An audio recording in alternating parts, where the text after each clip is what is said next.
Good. So let's continue.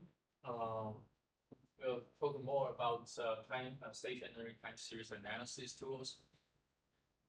So remember, in the recall, the ultimate goal in time frequency analysis is we would like to find something called ideal time frequency representation for a given signal G, which is composed of multiple components, and this is a signal I give you.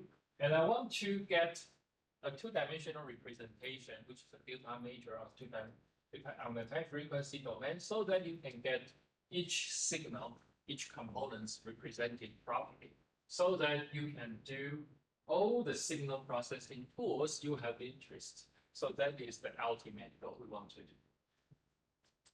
And so far, we have talked several time frequency analysis tools, ranging from short-time Fourier transform, simple squeezing, up to Wigner field distribution.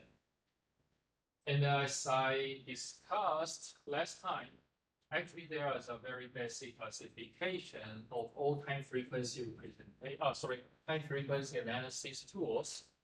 And right now we are talking about kind of filling the gaps in here about Wigner field distribution and the ambiguity function and so on. So what we want to talk today, this lecture is ambiguity function. And it turns out you will see that ambiguity function is nothing but the Fourier transform of Wigner field distribution. Then why do we want to specifically talk about it? It actually has a very specific application scenario, and which can be very, very useful if you go to another field. So this is a comparison between ambiguity function and Wigner field distribution. If you pay attention, you will see that the definition of Wigner field distribution and the ambiguity function, they are very similar. Look at the first term, okay, second term, and the third term. They are almost equivalent. And what's the difference? The only difference is here you see this is cosine tau.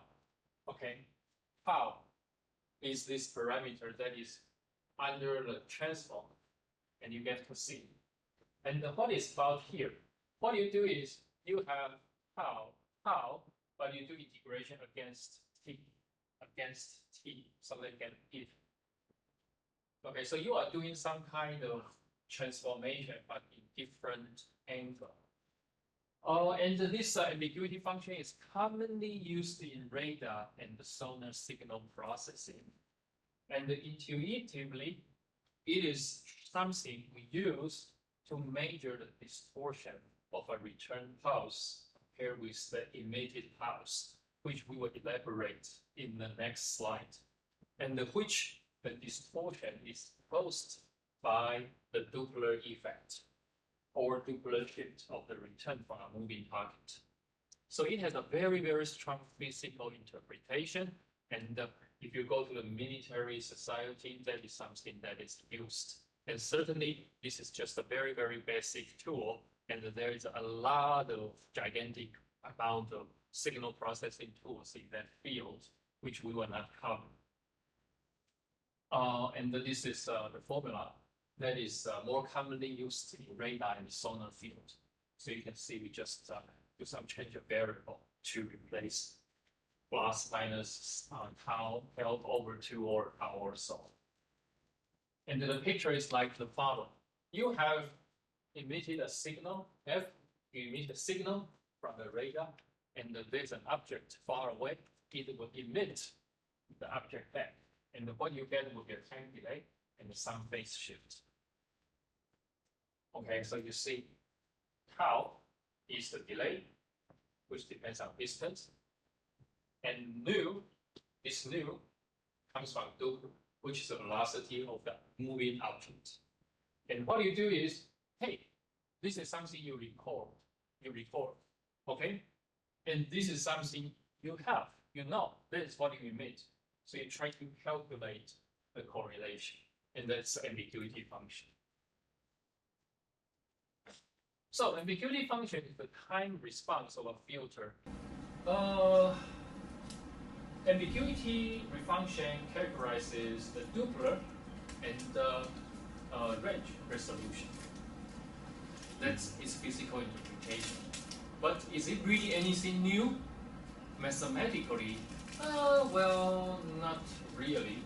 Mathematically, you will see that ambiguity function and the Wigner distribution, they are directly related by Fourier transform. They are just Fourier transform of each other. So they are technically the same thing. Okay, well, not you certainly Fourier transform are not well, but you have to be careful about Fourier transform. But you see, they are directly related via Fourier transform. Okay, and you can see some interesting pictures. For example, you have this is the auto term. If you remember, that is two components, and there will be some cross term, which is a Mollet pattern.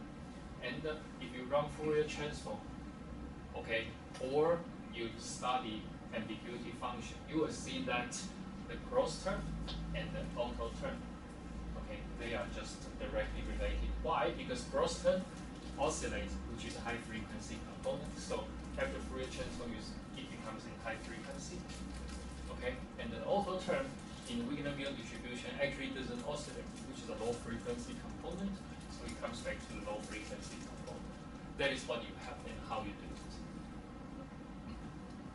So let's see some examples. For example, if I give you a harmonic function, then as you can see, you get something pretty nice, perfect. Okay, just like as you expected.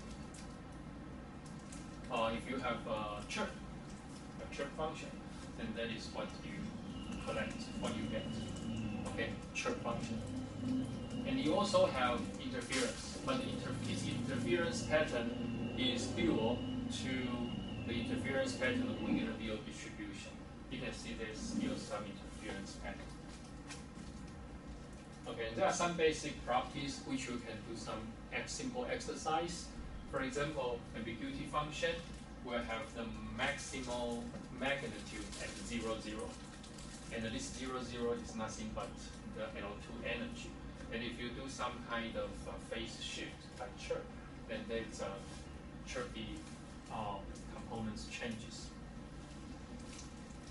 Okay, and you have more interference patterns that you can see here. This is the Wigner distribution. Sorry, this is ambiguity function, and this is the Wigner distribution. So, which is well, quite beautiful, isn't it? Okay, so for the ambiguity function, you can again find the MATLAB implementation, the source online. Again, by Patrick Flangin's team, the time frequency toolbox, and you can find a lot of theoretical analysis and the details in these textbooks. They are traditional textbooks, which are very useful.